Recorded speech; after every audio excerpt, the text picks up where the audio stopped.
Sir overall ఈ సిచ్యువేషన్లో ఇలాంటి మార్కెట్ సిచ్యువేషన్లో కూడా మనం అంటే మన వ్యూవర్స్ కోసం ఒక 2-3 స్టాక్స్ ఏమైనా సజెస్ట్ చేస్తారా? స్టాక్స్ యా డెఫినెట్లీ చేద్దాం. స్టాక్స్ వచ్చి చూడండి, మొదటి స్టాక్ వచ్చి Jindal photo.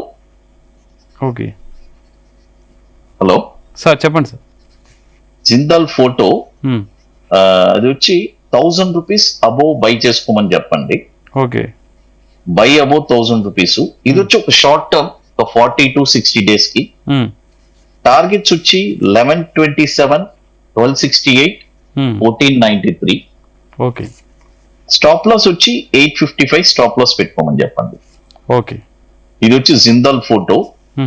And then Kalyani forgings, ఇది ఈ రోజు కొద్దిగా అప్పర్ సర్క్యూట్ అయింది 847. మనకి కానీ ఏదైనా డిప్ వస్తే 825 ఆ రేంజ్ వస్తే కూడా, లేదంటే 840 ఆ రేంజ్ కూడా మనం ఇన్వెస్ట్ చేసుకోవచ్చు. టార్గెట్స్ వచ్చి 975, 1144, 1415. స్టాప్ లాస్ వచ్చి 649. ఇది కూడా వచ్చి మనకి ఒక 40 to 60 days కి. ఓకే, మళ్ళీ ఇంకొక స్టాక్ వచ్చి మిదాని.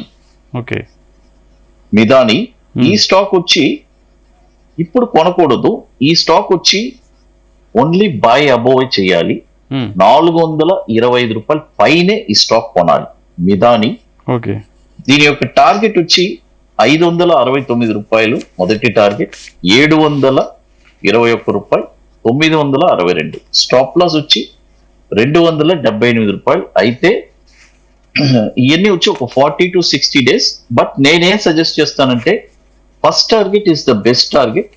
ఫస్ట్ టార్గెట్ వచ్చిన తర్వాత ప్రాఫిట్ బుకింగ్ చేసుకోవడం మంచిది.